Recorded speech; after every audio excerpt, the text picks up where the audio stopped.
The first investment primer that I know of, and it was pretty good advice, was delivered in about 600 BC by Aesop. And Aesop, you'll remember, said, "A bird in the hand is worth two in the bush." Now, incidentally, Aesop did not know it was 600 BC. He was smart, but he wasn't that smart. Now, Aesop was onto something, but he didn't finish it, because there's a couple of other questions that go along with that. Good morning, Mr. Buffett and Mr. Munger. My name is Steve Yates. I'm from Chicago. I'm a Berkshire shareholder, and this is my 6th year coming to this meeting. I'd like to thank you for all your time and advice through the years. It's been great. I'd also like to thank all those wonderful people who sold Berkshire this year for giving us an opportunity to purchase more of the world's greatest company for dirt cheap prices. We will convey your thanks. I own another stock which sells for 4 times current trailing earnings. Every quarter we get a report. Earnings go up, sales go up, cash flow goes up, the equity base expands, they gain market share, and the stock goes down. The company has a 60% 5-year annualized growth rate and sells at 4 times earnings. I have 2 related questions. First, is this a growth stock or a value stock? And could you please give us your definitions of these terms? Second, the company sells recreational vehicles. Demographic trends in the recreation and leisure areas, RVs, cruise lines, golf equipment, etc., seem to be quite good.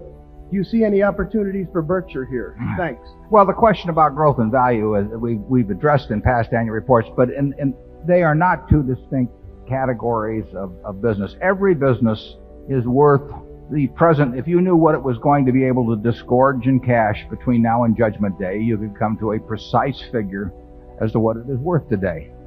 Now, elements of that can be the ability to use additional capital at good rates.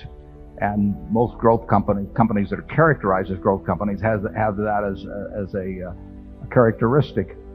But there is no distinction in our minds between growth and value. Every business we look at as being a value proposition. The potential for growth and the likelihood of good economics being attached to that growth are part of the equation in evaluation. But they're all value decisions. A company that pays no dividends, growing 100% a year, is losing money now. That's a value decision. You have to decide how much value you're going to get. Actually, it's very simple. At the first investment primer, when would you guess it was written? The first investment primer that I know of, and it was pretty good advice, was delivered in about 600 BC by Aesop. And Aesop, you'll remember, said, "A bird in the hand is worth 2 in the bush." Now, incidentally, Aesop did not know it was 600 BC. He was smart, but he wasn't that smart. Now, Aesop was onto something, but he didn't finish it, because there's a couple of other questions that go along with that. But it is an investment equation. A bird in the hand is worth 2 in the bush. He forgot to say exactly when you were going to get the 2 from the bush, and he forgot to say what interest rates were that you had to measure this against. But if he'd given those 2 factors, he would have defined investment for the next 2,600 years, because a bird in the hand is, you will trade a bird in the hand, which is investing. You lay out cash today, and then the question is, as an investment decision, you have to evaluate how many birds are in the bush. You may think there are 2 birds in the bush or 3 birds in the bush, and you have to decide when they're going to come out and when you're going to acquire them.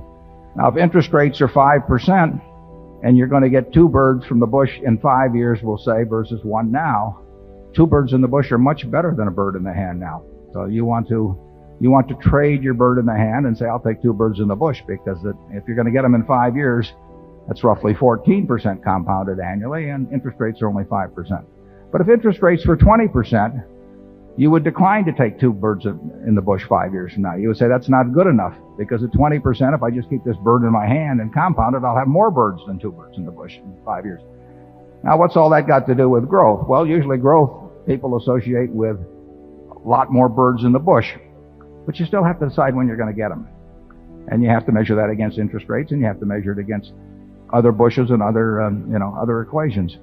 And that's all investing is. It's a value decision based on what it is worth, how many birds are in that bush, when you're going to get them, and what interest rates are. Now, if you pay $500 billion, and when we buy a stock, we always think in terms of buying the whole enterprise, because it enables us to think as businessmen rather than as stock speculators. So let's just take a company that has marvelous prospects, is paying you nothing now, and you buy it at a valuation of $500 billion. Now, if you feel that 10% is the appropriate rate of return, and you can pick your figure, that means that if it pays you nothing this year, but starts paying next year, it has to be able to pay you $55 billion in perpetuity each year. But if it's not going to pay until the third year, then it has to pay you $60.5 billion in perpetuity to justify the present price. Every year that you wait to take a bird out of the bush means that you have to take out more birds. It's that simple. And I question in my mind sometimes whether people who pay $500 billion implicitly for a business by buying 10 shares of stock at some price are really thinking of the mathematics implicit in what they are doing. To deliver, let's just assume there's only going to be a 1-year delay before a business starts paying out to you, and you want to get a 10% return and you pay $500 billion. That means $55 billion of cash that they have to be able to disgorge to you year after year after year.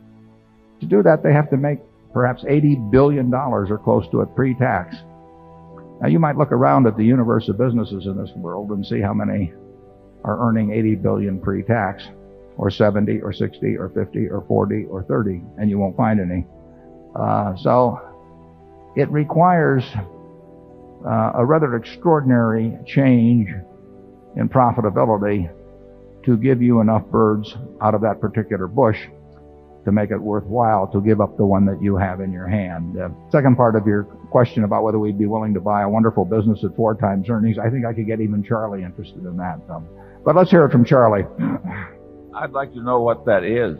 He was hoping you would ask that, the fellow that's got all his net worth in his stock and who has a captive audience. Tell us what it is. You got to tell us.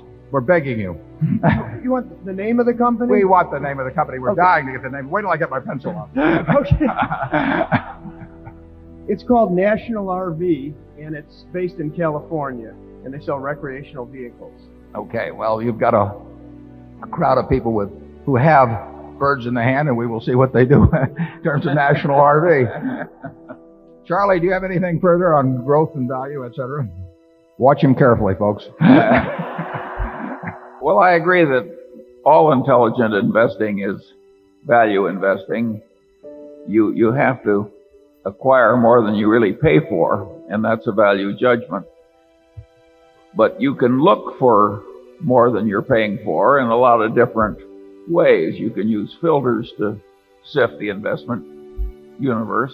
If you stick with stocks that can't possibly be wonderful to just put away in your safe deposit box for 40 years, but are underpriced, then you have to keep moving around all the time. As they get closer to what you think the real value is, you have to sell them and then find others. And so it's an active kind of investing. The investing where you find a few great companies and just sit on your ass because you've correctly predicted the future. That is what it's very nice to be good at. The movie was G-rated even though.